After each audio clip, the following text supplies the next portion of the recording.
ng'oyagala okumanya ebiriko tambula n'abaliko enzige ebuuka nanzige olaba n'abazungu baakiraba nti birds of the same feather kati nno nkuleetedde banywanyi bo mu nsonga zonna ezikwata ne tekinologiya Yoshtech Services bw'ova ku bano ogenda kuwangatto Yoshtech Services be baliko oyagala kukuzimbira website oba application olina ekyakubulako mu system ya kompyuta yo bano babinoonya ne babikomyawo oba kyewandiise data recovery tebakoma okwo Yoshtech Services era bakuyamba okulaba ng'olina obukuumi ku bibanja bye ebya intaneti kiyite cyber security services era nga bakanika ne computers bano nakugambye bannakinku mu tekinologi era nawe ayagala okwebuuza ku kintu kyonna ekikwatagana ne tekinologiya tukwaniriza oyagala cloud services network services oba software development naawe beekwate basangibwa Rubaga Road opposite Barbados Hotel okuliraana Trinity Christian Church bakubireko ku noti 7 noti 5 519 715 oba noti 787 996 667 Yoshtech Services empowered by innovation.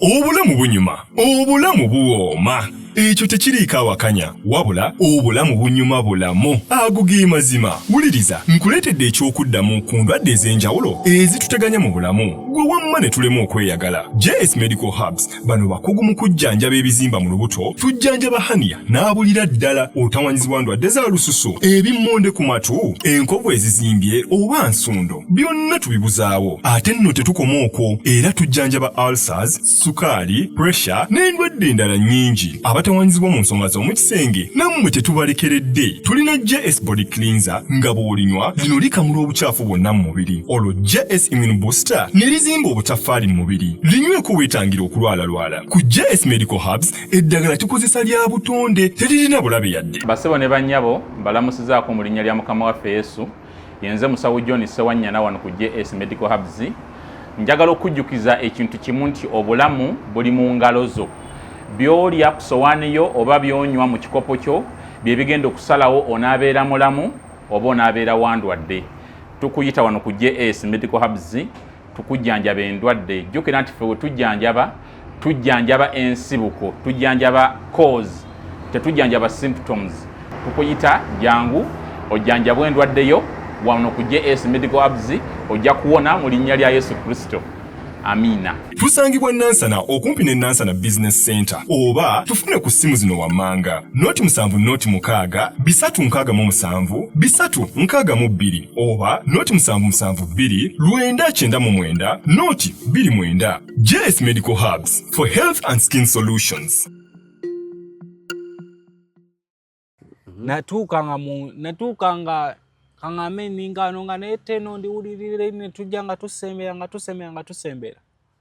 netukanga bayimbera Kutwatuuka ku gate ng'abantu bangi bayingira ne mugamba nenge nnyonte nnuma nangamba ennyonte ekuluma nekwata musawo nangamba ninamu ebitaano byange nangamba bino ebitaano byenkuwadde tolisula njala tolisiiba njala nga tosiibye ebigambo byaŋŋamba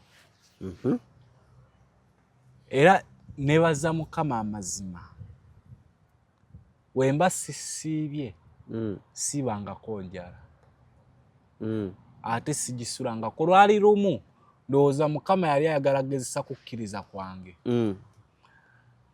nali emisana ekiro totalenga sigamba walina ssente ne bigaana natuuka gye emmere bamazeeyo nengenda nengamba kanneebake nagenda okuzuukuka ng'ekyamazima waliwo aleese emmere wessaamanya nembanga nze agitaddewo gwali muceere mu tifini nenzuukuka nendya we nalya nenzirawo ngenda okuzuuka ku makyo nenzijukira nti nalidde emmere sinze yagitaddewo neno ng'olabira ddala we nasuze omuceere gwambadde mitwetwe ne tifini nagitaddewo nga tifini teriwo nga naye kiragira ddala nti nalidde nga n'engalo saazinaabye nga ziragira ddala nti nalidde walidde omuceere nga nalidde neŋŋamba ye tifini eriwa kwe kutegeera neŋŋamba alabika mwoyo mutukuvu alina gwe yakozesezza oba ye mwennyini n'agikola ki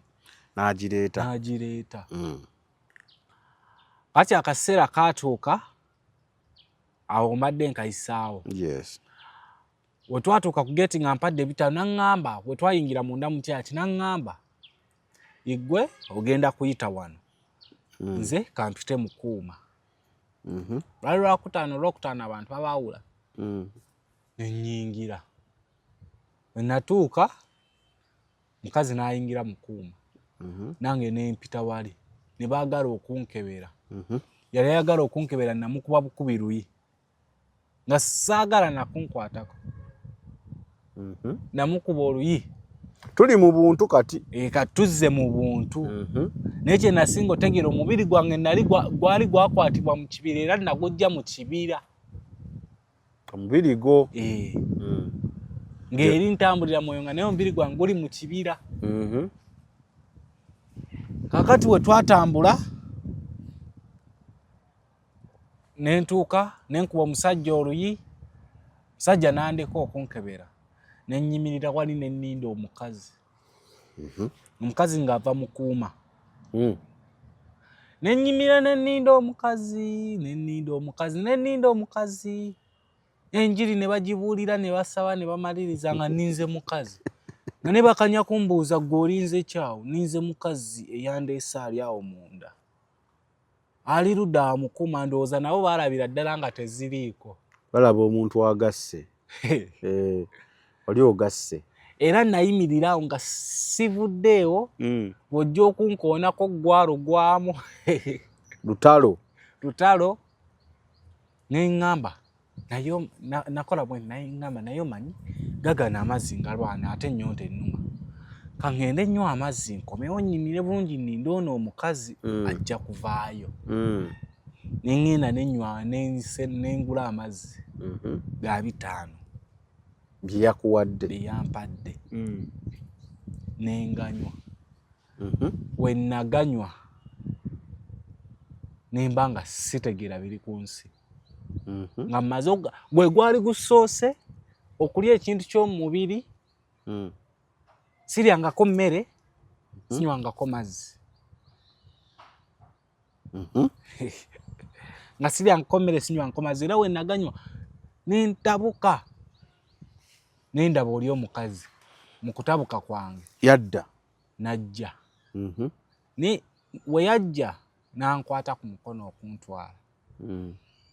Ne ngenda okulaba omuntu gw'atutte mulala ate waliwo n'ali wali wansi alwana. Nga weeraba. Nga neeraba nze mwennyini. Nwana n'abali abali wali wansi ate n'omulala bakutwala. Ne twambuka. Ne twambuka twayambukira nga galinga amadaala ge tulinnya. Nga naye amadaala gaavaawo ku kyaki nga gambuka mu bbanga. Nga naye omubiri gwange balwana nagwo eno wansi. Ogulaba. Ngulengera. Ne twambuka ne tutuuka ku geeti esooka. Nga tutuuse mu ggulu. Ne tutuuka ku geeti esooka. Bwe twatuuka ku geeti esooka ne nnoonya ne ntunula bwe nti nga ndabira ddala sibitegeera. Ngenda okulaba kuliko abazze abankuuma. Baali bamalayika 6. N'ono omukazi nga wa 7. Ne tuyingira mu geeti esooka. Bamalayika 2 bagiggulawo. Bwe bagiggulawo baasigalawo n'ensigaza 4 n'omukazi wa 5 nga yantwala yandi maaso. Ne tugenda ne tutuuka ku geeti ey'okubiri.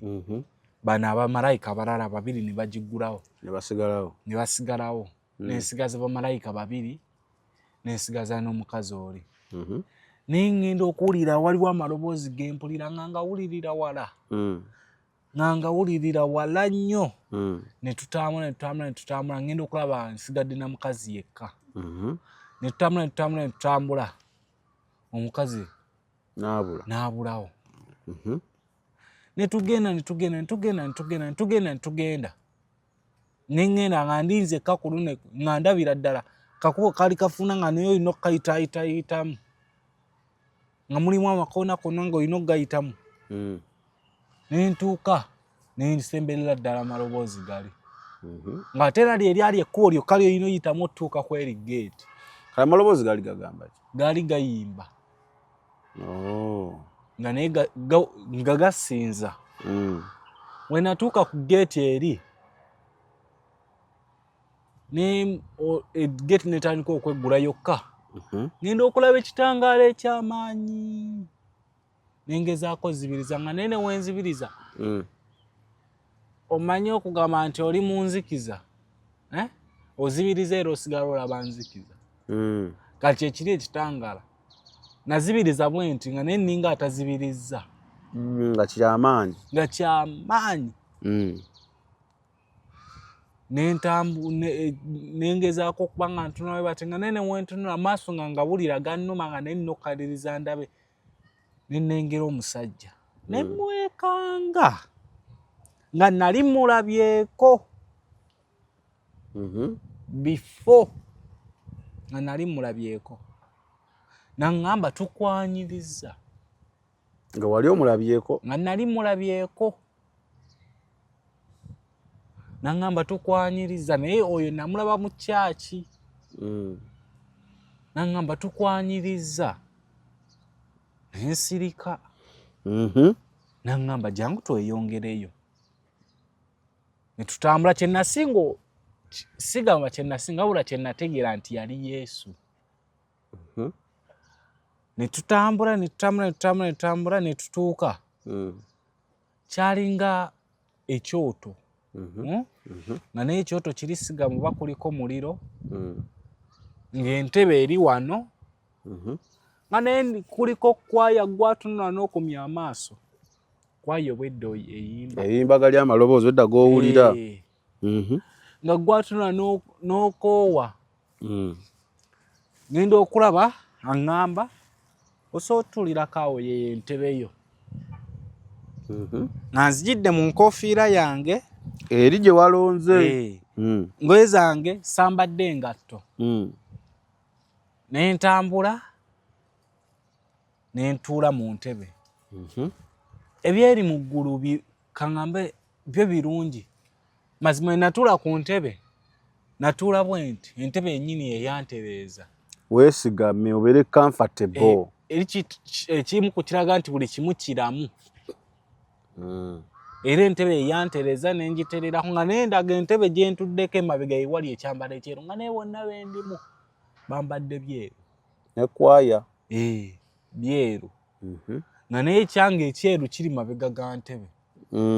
Ng'oli mu nkofiira yo, kajiiniko n'essaati ya mikono miwanvu. Tato okyagirina? Nga tato nkyagirina. Omwami n'aŋŋamba, Yesu n'aŋŋamba nti njagala nkulage ku kuzaalibwa kwo. Awo njagala kubanga awo ebibuuzo bingi. Osanga wonna nnyonnyola ewantu awo ebibuuzo ebimu bijja kuba bivuddewo. Bwe twatuula awantu awo n'aŋŋamba njagala nkunnyonnyole ku kuzaalibwa kwo. Omanyi olutimbe. Nagenda okulaba mu maaso gange waliwo olutimbe. Kwaya n'esirika. Nga mu ggulu eddoboozi limu lyokka lye liwulikika. Ddoboozi ki? Lya Yesu. Nga linnyonnyola ku bulamu bwange. Nendaba wali nga buli kyagenda okunnyonnyola kiraga nti kigenda kuba eringa firimu. Manya kubanga olinga alaba firimu nga naye eri ku lutimbe. Nga naye ajogerera ali wano. Omwogezi wa firimu ali wano naye tugenda giraba. Kakati n'aŋŋamba okuzaalibwa kwo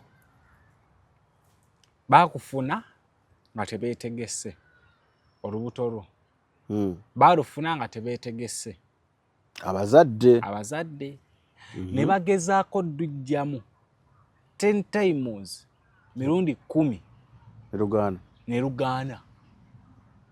Walemerera mu lubuto emirundi 10. Emirundi 10. We nalemera mu lubuto ne bagezaako olubuto ne lukula naruganya okuva mu ne lukula ate ne luyitawo we lwakula ne luyitawo ow'emyezi 9 n'agenda mu 10 paka wa myaka 2. maama we yalina olubuto lwa myaka 2. So okufuna baali tebeetegese kitegeeza wajjanga nsobi ne bagezaako kujjamu emirundi 10 ne lugaana n'ogaaniramu kalakale tewaba kyakola of course awo tewaba kirala webiba biganye naga katukuza olubuto n'ogenda mu myezi 8 9 we bakusuubira n'otabaawo kyovaako n'ogenda 10 11 12 ogwo mwaka n'okwata January n'ovuga paka December emyaka 2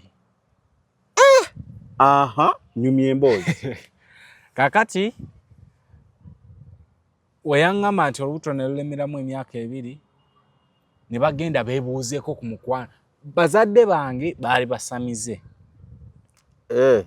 ne bagenda beebuuzeeko ku musamize munnaabwe kyekiganye bagezezaako buli kimu ebyobulogo biki byonna biganye ubagende wa mukwano gwabwe n'abasalira amagezi nago ne gagaana n'amala n'abagamba nti ninayo gye nsobola obbatwala ayinza okuba yalina olubuto luno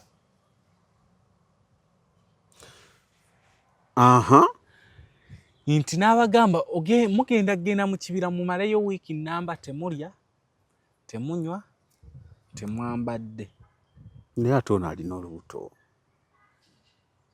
anti oba olina okuwaayo saddaaka okukola kyoyagala nange katola akaana akali mu lubuto ne kato yaba takyali mwana kiba kirala ebyaka 2 kiba kirala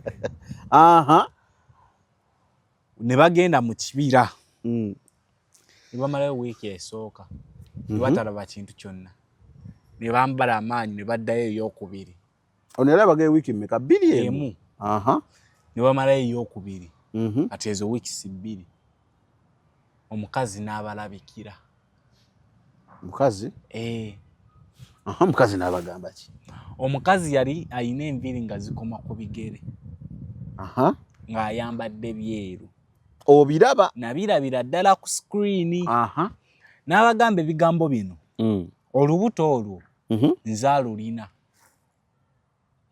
naye ate mumaleemu wiiki endala emu muno mbeekuba emmaliriza okukolako nzije mbakoleko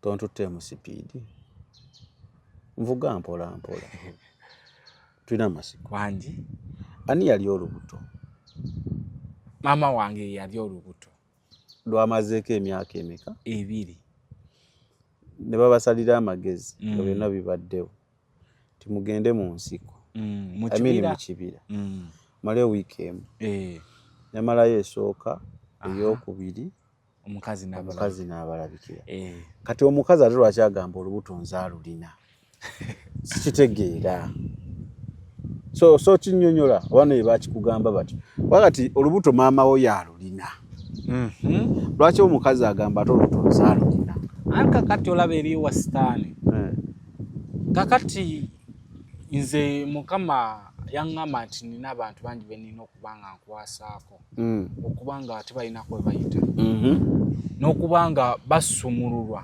sitaani yakiraba nga ekyo kigenda kubaawo n'akwata we yankwata n'anteeka wansi w'ejjinja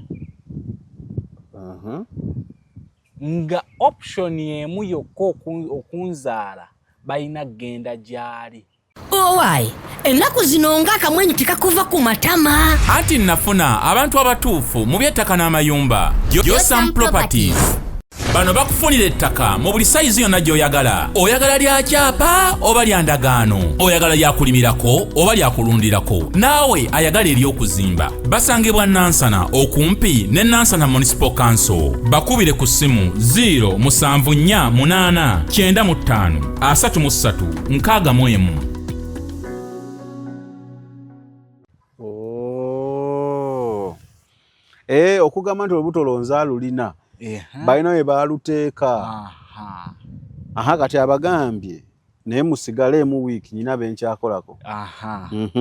Era ne bamalamu wiiki endala ne taata ezo wiiki 3. Omukazi ono n'abalabikira. Tebalya tebanywa tebambadde. Omukazi ono n'abalabikira n'abagamba mujje tugende. Kale nno tewaali wala ne waabeera nga naye ndowooza waliko ogwambalo gw'olina okuba ng'oyambazibwa olyoka osobola okuba ate ng'omulaba. Kubanga nze wali ku screen kyandaga nti baatambulamu ebigere nga 2 nga batuuse. We baatuukawo ne bayingira kyalinga kinnya. Bwe bakiyingiramu n'abagamba mulaba omwana oyo yoyo wammwe yoyo ali mu lubuto. Mwana ki? Wansi w'ejjinja waliwo omwana nga kiraga kubanga nalaba kyalinga kigoye nga bakisibye nga naye bakituuzaako ejjinja. Anabaga oyo omwana ye wammwe. Nga naye waaliwo abalala bangi. Si gwe wekka. Si nze nzekka. Waaliwo abalala bangi. Ekiraga nti abaana abasinga bali wansi wa jjinja. Omwana omulabe yabakwatira eyo. Bakuba bagamba oyo ye wammwe. Oyo ye wammwe. Kyo bava bagamba nti ofuna olubuto sooka omwana omukuteeka endagaano. Tomanyi ze baamukolera. We yamulaga nti oyo omwana wo n'amugamba nti oyagala okumuzaala. Oyo njagala mumuzaale. N'amugamba okumuzaala aliko obukwakkulizo. Talina kuyonka ku bbeere lyo. Kyekisooka ng'omaze okumuzaala. Obukwakkulizo bwe bali mu kuwa maama. Talina yonka ku ki? Ku bbeere lyo. Ekyo kimu. Ogenda kumuweerayo saddaaka buli mwezi ente 10.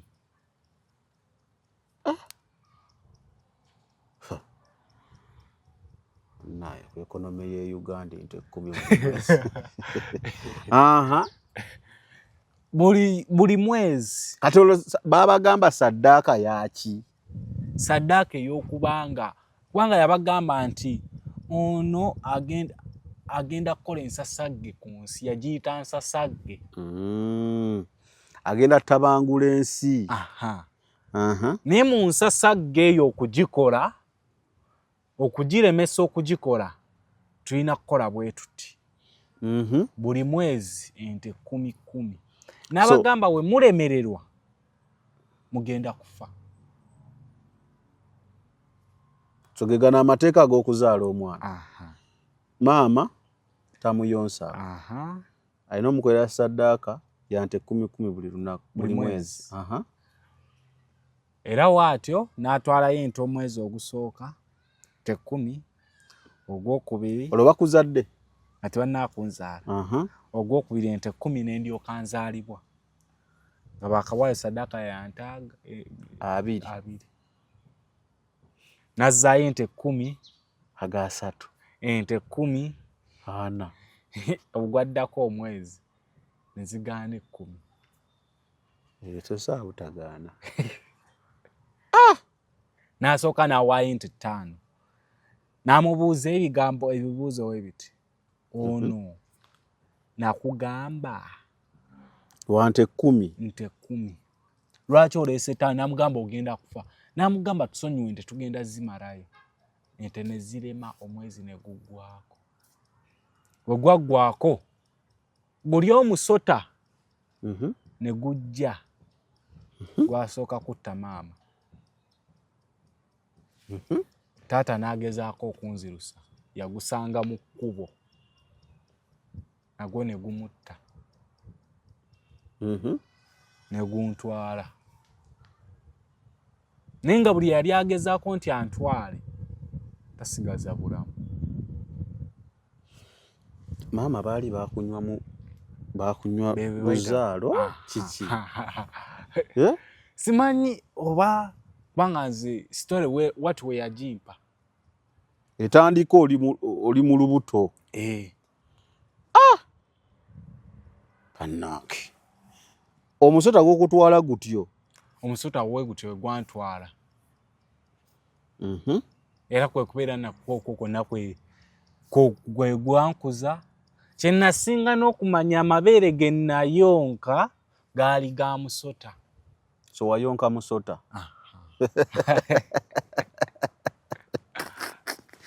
Musajja goli. Wayonka amabeere ga musota? Ga musota. Guli ogwali muganda wa maama wange. Ate gutya? Muntandika wagamba omusota gwali muganda gwa maama wo. Kati maama wo yalina omusota initially. Muganda we yali musota. Muganda wa maama. Gwe nandiise maama. Gwe wandiise anti. Maama muto. Maama yalina mulongo munne. Baali balongo. Maama nga bamuzaala n'omusota. Kati we bamala okutwala guno omusota gukututta ogw'emitwe emeka? 12. Oyonka mabeere ga musota. Guli gwe wandiyisenga anti. Era gwe gwali gunyonsa before nga tebanaana kufa gwe bampaayo kubanga gunyonsa. Kyegutya mbaye manyi maama wo ye yakulinanga. Anti sina kuyonka ku mabeere ga maama. Mpozi lyetteeka. Omusota gulina amabeere. Sagala ngamba oba gwali gunyonsa gutya. Oba gutya. Omusota gulina amabeere. Nga kye nasinga okuzuula gwe gwali nga gunyonsa. Byonna bye gwakuwanga gwe gwali gukuyonsa. Kati nange maama wawe bamuyitaani? Amanya sigamanyi. Tebaaga kuwa. Tebagampa. Ate taata? Nagwo sigamanyi.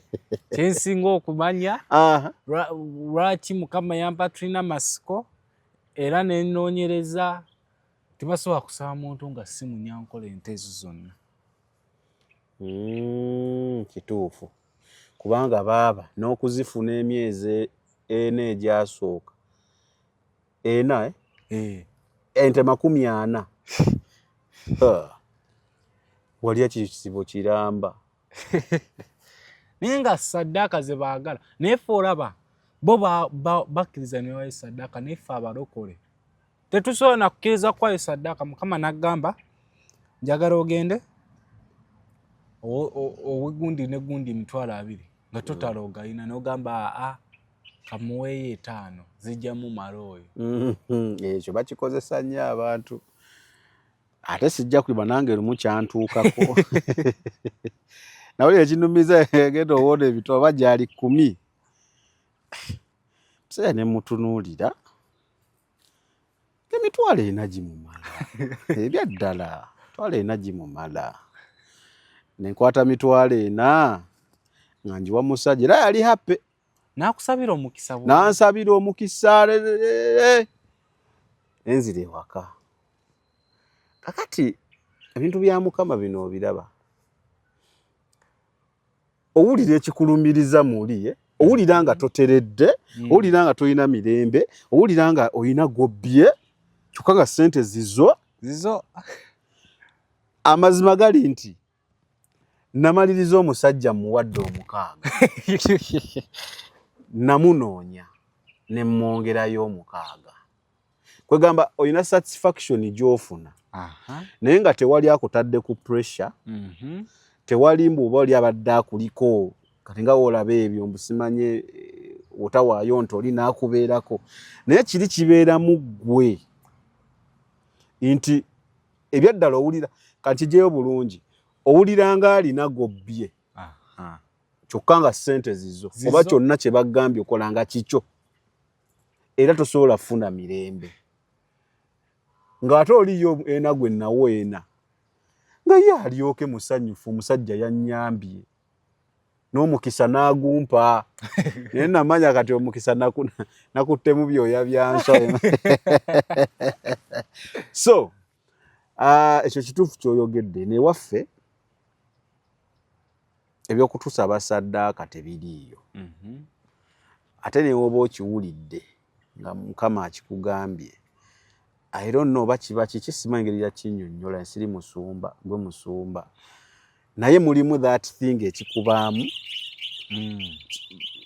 kwegamba in fact olwana wekka wokiwulira nogaa naye nedda nze namwadde zimumala ola akikomyewo emirembe ne gikubula okujjako nga oba tewakiwulidde wa Katonda tegisobola kukubula oba n'emirembe gyo oba omuwadde mmeka tezikubula oba omuwadde ki tekikubula oba okiwulidde n'ogamba sijja ziwaayo naye oba wakiwulidde wa Katonda tosobola kufuna mirembe so kati wali oyonka musota sooka owulirize wano nange lwali lumu nga bayita okuwaayo ensigo ayina emitwalo egi nga ngikubidde puroguramu emitwalo ebiri kalojja ebiri nga ngikubidde puroguramu giggwawo buggwi sisigaza wadde n'ekikumi we baayita bagamba tugenda kusiga mukadde waffe neŋŋamba ye ze nnina ne bamala n'okusiga naye muli nempulira nga kinnumibwa neŋŋamba akankwateko 5 nja kuyiiya nzizeewo nze yasembayo neŋŋenda nenziwaayo n'omuwa 5 ze simanyi nawulira nga buli kimu kikyankalanye mirembe gikuggwako pulira enjiri nniŋŋanga agiwulira vice versa kubanga nali mu kyaki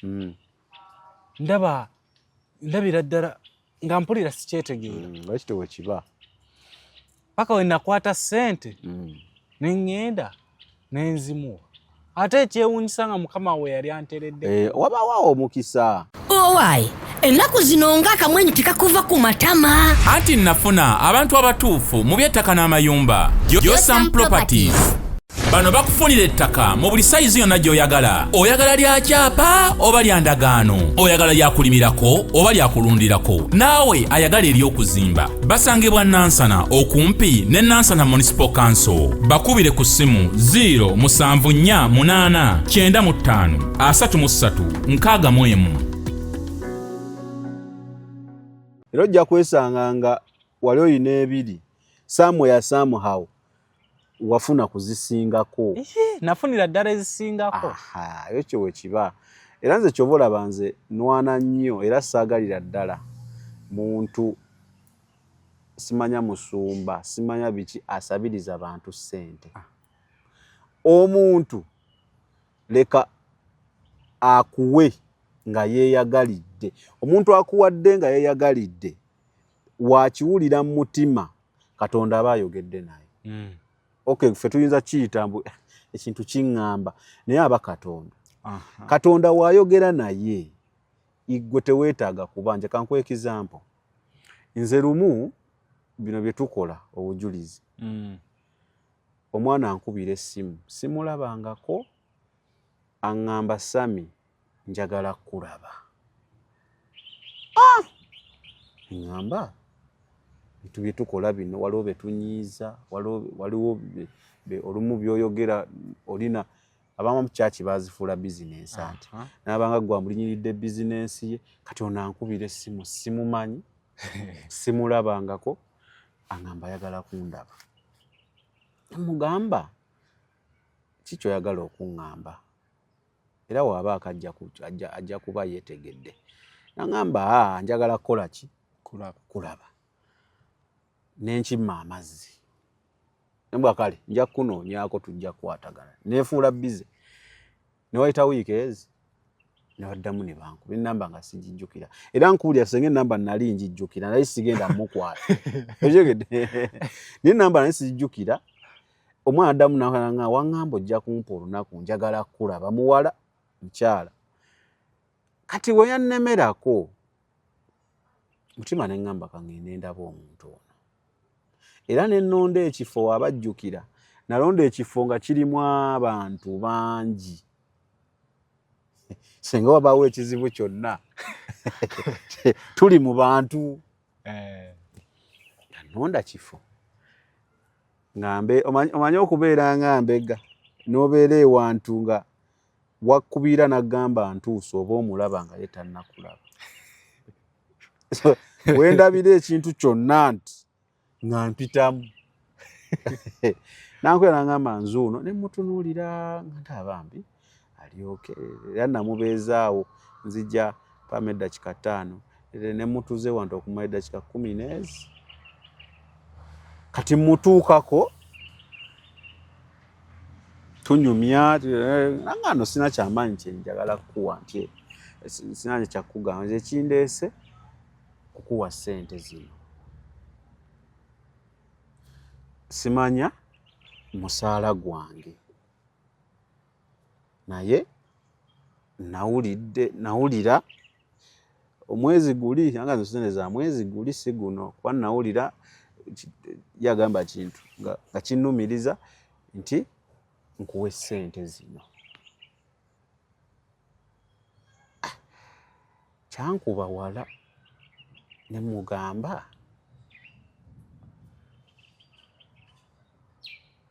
okakasa kugamba nagamba netandika olowooza ebintu nga mutwalo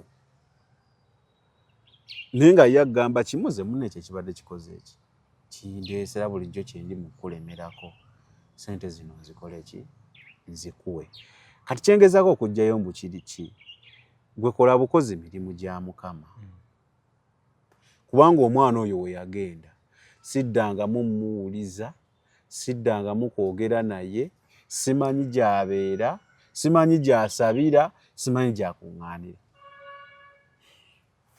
naye yampa saamusaba so wogezaako abantu obalemeremu oyiyayiya amagezi gomba ofuna ssente ne Katonda abivaamu n'akikulekera kubanga nze olumu tutula sikulimba obeerawo ng'olina puroguramu gyala okukola naye nga amazima weetaagamu akasente puroguramu okukolebwa tolina gw'osaba but somehow gulaba from nowhere waliwo Sami nkutereddeko 5 egyo oba oli awo gobadde obanja nga wamuva nakolowooza yakkubirayo ng'akusasudde kati ebyo byonna Katonda nze ŋŋamba nnyo abantu nti ekisinga tutawaanyanga abantu n'okugamba nti Katonda takola tulina ffe ebyamagero bye twagala atukolere bye tulaba bye bitannaba kutuuka naye Katonda ebyamagero abikola buli lunaku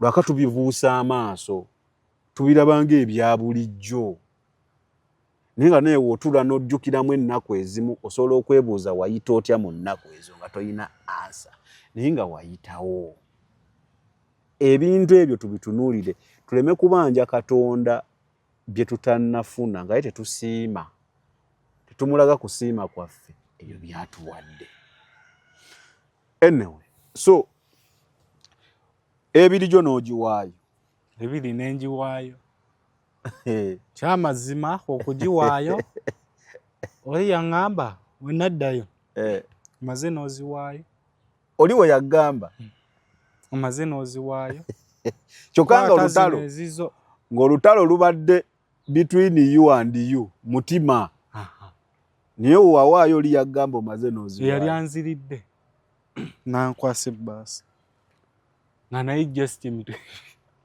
ebiri byakatonda byewuunyisa byakatonda byewuunyisa so olutimbe balukulaga bakulaze nti kakati gwe musota ebyo by'owulidde oba ebyogeddwa mu episode eno si birowoozo bya Unique Media nga channel awamu n'abagikulira wabula birowoozo by'abantu ssekinnoomu mu kiti kyabwe.